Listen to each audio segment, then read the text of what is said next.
Population 13. That was until Paddy and his loyal dog Kellie seemingly vanished from a small, isolated town in outback Australia. Everyone instantly became a suspect. But one question is on everyone's mind: who's responsible? Welcome back to a new episode of the Disappearance Diaries. Today we'll be covering the confusing case of missing man Paddy Moriarty and his dog Kellie, a disappearance that has recently become a Netflix series. Consider subscribing to ensure you never miss a case, and let's begin. Paddy Moriarty was 70 years old when he disappeared after he left Larimer's Pink Panther pub on the 16th of December 2017 to be never seen again. Born in Limerick, Ireland in 1947, Patrick Joseph Moriarty travelled to Australia at age 18. He found work on cattle stations where he worked as a ringer, a grader driver, and station hand. He moved to Larimer in 2008 from Daily Waters, and in 2010 bought an abandoned fuel station called the Top of Town, which he turned into his home. He had an ongoing feud with Frances Hodgetts, also known as Fran. Fran lived opposite of Paddy across the highway. She was the owner of Fran's Tea House. This feud between Paddy and Fran began around 2010, around the time when Fran and her husband William Hodgetts, also known as Billy or Light Cans, separated. It's unclear why the feud started, as Fran and Paddy had known each other for 30 years previously and seemed to be on good terms when Paddy purchased the Top of the Town, the roadhouse he lived in. The feud escalated after Fran and Billy's separation, as Paddy had sided with Billy.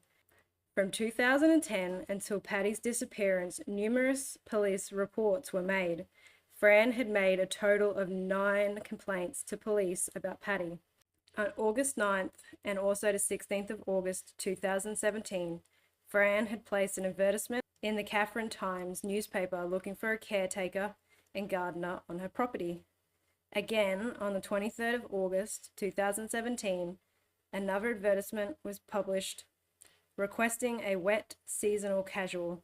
That ad was shown to Owen Lorries, who contacted Fran and took the position at Fran's Tea House. Just over 3 months later, Paddy would disappear without a trace. Saturday, December 16th, Paddy and his beloved dog Kellie left Larimer's Pink Panther pub for the last time. At dusk, Paddy left on his Honda quad bike with Kellie on the back, and the events after this are unknown.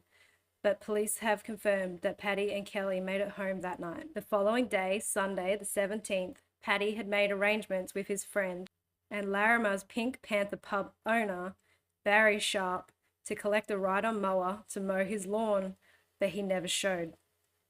By Monday the 18th, Barry became concerned and he visited Paddy's residence. He knocked on the door and called out but received no response. But Paddy nor Kellie were inside.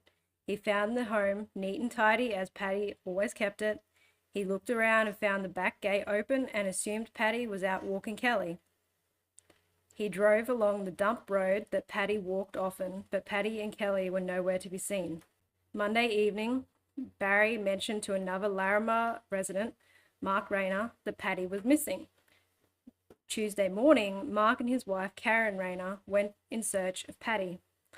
The couple noted that his sunglasses were still hanging on the quad bike handlebars. The rain gauge had not been emptied. Paddy's cowboy hat and cap were inside, along with his wallet.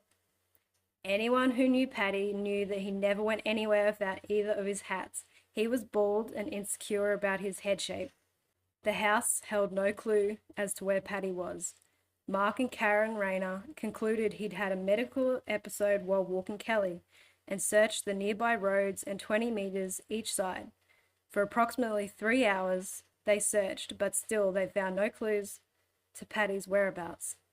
The couple went to the Pink Panther pub and asked Barry to call the police. The police were contacted at 4 p.m. Tuesday, the 19th of December.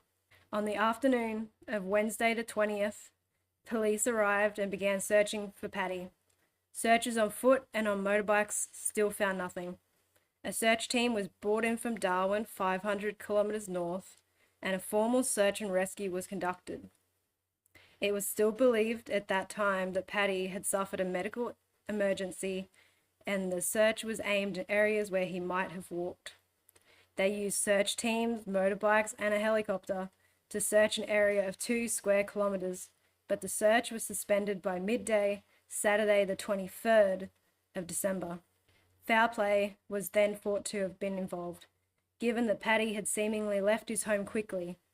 On the 28th of December, police conducted an evidence search. This included motorbikes searching 30 kilometers to the north and south, as well as the area 50 meters either side of roadways.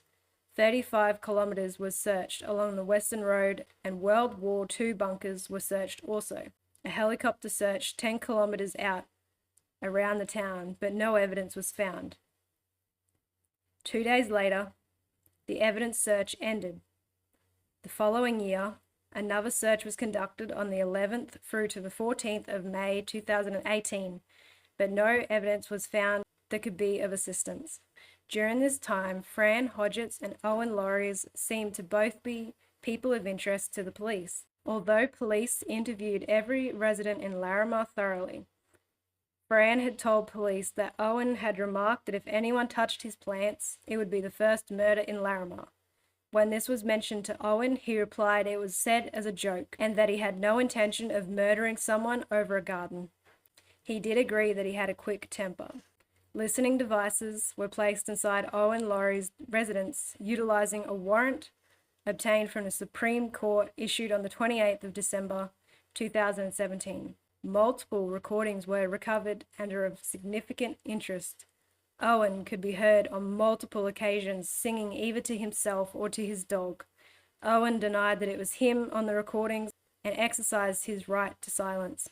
The first transcript of the audio was on January 9th, 2018, and is as follows. Effing idiots, yeah, tell 'em what I've done, hit with the effing hammer, yeah, tell 'em how I've hit ya with the effing hammer, hey, how you, and the rest was unaudible. Again, on February 14th, 2018, the audio recording started off unaudible. Well, they didn't effing find the hammer, well, they can't get me for anything. A $250,000 reward was offered by police to anyone with information that leads to the discovery of Paddy's whereabouts.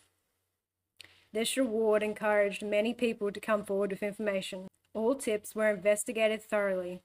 Unfortunately, no reliable leads were received, and the disappearance of Paddy and Kellie is still unsolved.